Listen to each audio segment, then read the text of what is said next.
ابو العباس احمد فرغانی عباسی خلیفہ مامون رشید کے دور کے مشہور سائنسدان تھے۔ ہائٹ اور ریاضی میں ان کے کارنامے تحریکی اہمیت رکھتے ہیں۔ اسلامی دنیا کے ممتاز سائنسدان ترکستان کے شہر فرغانہ میں پیدا ہوئے اور اسی نسبت سے ان کو الفرغانی کہا جاتا ہے۔ الفرغانی کی سائنسی ایجادات کی اہمیت کا اندازہ اس سے لگایا جا سکتا ہے کہ آج جو آلہ نائرومیٹر کہلاتے ہیں اور جس سے دریائے نیل کی گہرائی ناپی جاتی ہے، وہ الفرغانی ہی نے خلیفہ متوکل کے حکم سے 861 میں تیار کیا تھا۔ دھوپ گھڑی بھی انہی مسلمان سائنسدان نے ایجاد کی تھی۔ الفرغانی کے زمانے میں مسلمان سائنسدانوں کی ایک بڑی جماعت طب اور ہیٹ پر یونانی عالموں کی لکھی ہوئی کتابوں پر تحقیق کر رہی تھی۔ یہ مسلمان سائنسدان اپنی تحقیق اور مشاہدے کی روشنی میں یونانی سائنسدانوں کی غلطیوں کو ٹھیک کر کے اور ان کی خامیوں کو دور کر کے ان میں قابل قدر اضافہ کر رہے تھے۔ اسی زمانے کے سائنسدانوں نے زمین کی پیمائش کا زبردست کارنامہ بھی انجام دیا۔ زمین کی پیمائش کے لیے سائنسدانوں کی ایک جماعت نے دریا فرات کے جنوب میں سنجار کے میدان سے کام شروع کیا اور دوسری جماعت نے پالمیرا کے قریب سے۔ ان کا مقصد یہ معلوم کرنا تھا کہ زمین کی جسامت، اس کا قطر اور محیط کیا ہے، وہ کتنی بڑی ہے اور اس کا گھیر کیا ہے۔ مسلمان سائنسدانوں کی ان کوششوں کے نتیجے میں ہیٹ اور فلکیات کے بارے میں بہت کچھ معلومات حاصل ہوئیں۔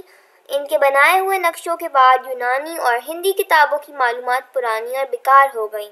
مسلمان سائنسدانوں اور علم ہائٹ کے ماہروں کے تیار کیے ہوئے نقشوں اور خاکوں نے صرف یورپ اور مشرقی وسطی ہی نہیں بلکہ چین کو بھی متاثر کیا۔ سائنس کے اس میدان میں بہت کچھ کام ہو چکا تھا جب الفرغانی نے اس میں قدم رکھا۔ پھر بھی ان کا تاریخی کارنامہ یہ ہے کہ انہوں نے مامون رشید کے حکم سے پیمائش کے علم کے ماہروں اور ہیٹ دانوں کو ساتھ لے کر زمین کا محیط نہایت علمی انداز سے معلوم کیا۔ زمین کا محیط معلوم کرنے کے لیے دو آلے خاص طور پر استعمال کیے گئے، ایک استر لیب اور دوسرا سدس یا سیکسٹینٹ۔ الفرغانی نے قطب تارے کی بلندی کو محیط کی پیمائش کا معیار قرار دیا اور اپنے مقصد میں بڑی حد تک کامیاب رہے۔ اس سے پہلے یونانی ہیٹ دانوں نے بھی، جن میں ارسطو اور بطلیموس کا نام خاص طور پر لیا جا سکتا ہے، زمین کا محیط ناپنے کی کوشش کی تھی۔ ارسطو نے اپنے بنائے ہوئے آلے کے ذریعے سے پیمائش کر کے بتایا تھا کہ زمین کا گہرا 45,934 میل ہے، حالانکہ زمین کا صحیح محیط 24,858 میل ہے۔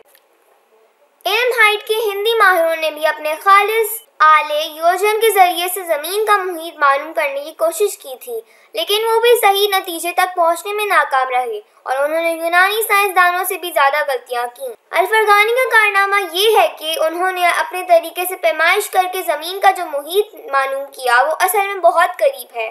اس زمانے میں مسلمان سائنسدان فاصلوں کا اندازہ کرنے کے لیے جو پیمانے استعمال کرتے تھے وہ ذرا اور فرسخ تھے۔ ان کا ذکر اب بھی پرانی کتابوں میں اور قطع اراضی کے دستاویزوں میں ملتا ہے۔ الفرغانی اور ان کے ساتھیوں نے بھی انہی پیمانوں سے زمین کا محیط 6,802 فرسخ قرار دیا تھا، جو 25,900 میل کے برابر ہوتا ہے۔ اگرچہ اس پیمائش میں بھی 0.6% کی غلطی ہے، لیکن اس زمانے میں آلات کو دیکھتے ہوئے جو آج کے جدید آلات کے مقابلے میں اتنے اعلیٰ نہیں تھے، یہ غلطی معمولی ہے۔ اس لیے یہ کہنا بے جانا ہوگا کہ ہزاروں سال کی کوششوں کی ناکامی کے بعد پہلی مرتبہ ایک مسلمان سائنسدان نے قریب صحیح محیط معلوم کیا۔ یہ الفرغانی کا کوئی معمولی کارنامہ نہیں ہے۔ الفرغانی نے ہیٹ پر ایک اہم کتاب بھی لکھی ہے جس کا بہت سی زبانوں میں ترجمہ ہوا ہے۔ اس کتاب نے مغرب کے سائنسدانوں کو بہت متاثر کیا ہے اور وہ سائنس کے اس میدان میں اسی کتاب کو رہنما قرار دیتے ہیں۔ الفرغانی نے اس کے علاوہ اور بھی کتابیں لکھی جن کا مورخوں نے ذکر کیا ہے۔ 903 میں ان کا انتقال ہو گیا۔